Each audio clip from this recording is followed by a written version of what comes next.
Greetings, people. I come in peace.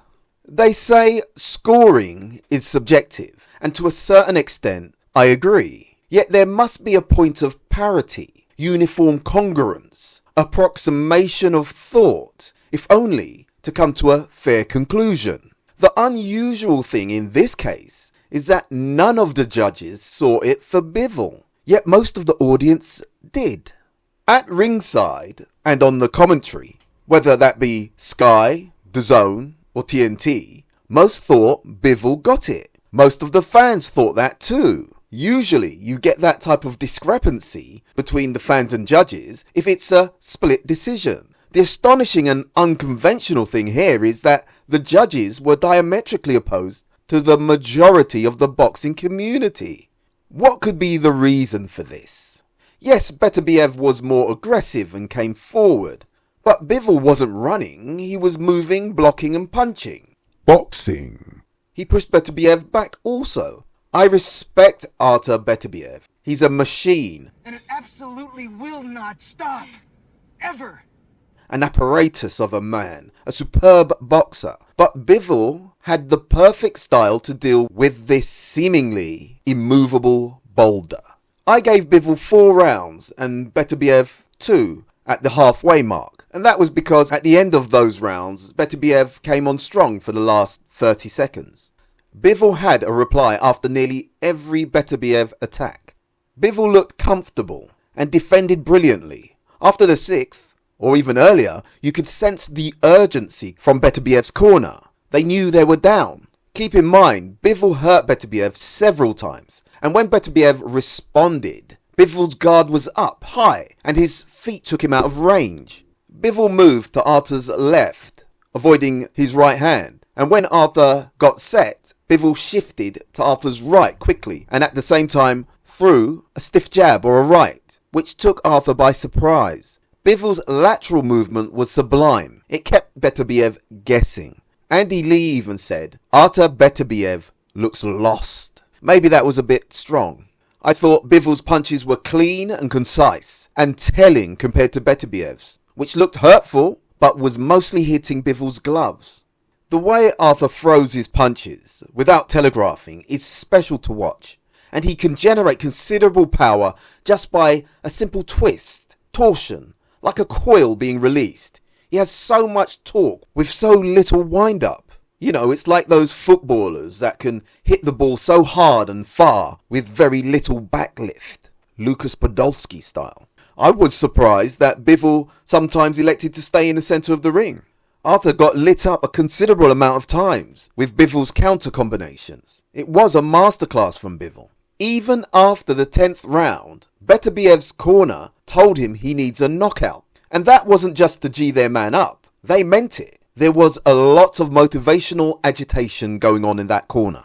There was a couple of swing rounds in there, and you can give Beterbiev the last 2 rounds, but that still wouldn't have been enough for a win. Not from what I saw. If it was called a draw, I would have said that was a political compromise. But to give it to Beterbiev, yes, I'm going to say it, was grand larceny, a stick-up, a heist, a robbery. That's how I saw it, I'm afraid. I know people are saying it can't be a robbery because it was close. Well, there's no difference with stealing £100 from someone to £1,000. It's still theft. You took what didn't belong to you.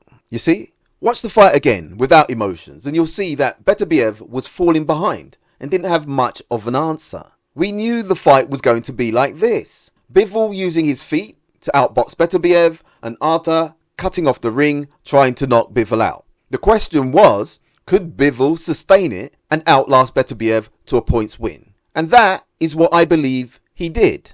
Admittedly, he did peter out and dwindle a bit to the end, particularly in the 11th, but he kept his shape all the same. It was a very good, high level, high concentration and focused effort by both men. But one was doing the hunting and stalking, and the other was evading, barricading, rebuffing and counteracting efficiently and effectively. At the end of the fight, Bivol's corner was celebrating. Beterbiev's corner was solemn and somber. What does that tell you? Beterbiev's corner knew he didn't win. Yes, it was a beautiful, tactical, disciplined fight. And boxers know when they've won or lost. And the body language and reactions emphasized clearly who won. Bivol was celebrating after the bell, and Beterbiev went back to his corner with his head down, and nobody celebrating. Arthur himself even said he didn't feel good about the fight, opposite to what Bivol said, which was he thought he did his job, meaning he did what he was supposed to do to win. Some people are saying Beterbiev got the nod because he was more aggressive.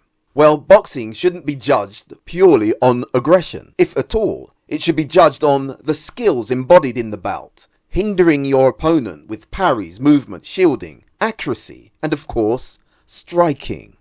A brilliant, luminous, intense boxing scholarship ruined by the end result.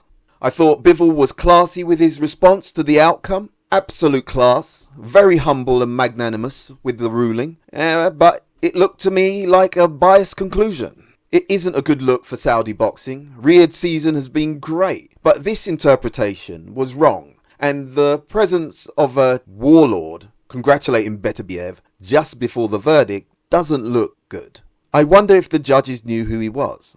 The boxing media had Bivol up on their cards. Most were stunned with the outcome. It was a boxing masterclass by two maestros all the same. Just my take. Anyway, thanks for listening. Please subscribe if you like. But remember, choose life. Thank you. I think positive always. I believe I can do anything, and boxing's been it is my business, and it's been my business. I don't know all the answers, but I'm the greatest authority in the world on Sugar Ray Robinson. And I have some idea on just what he can do and what he can't do.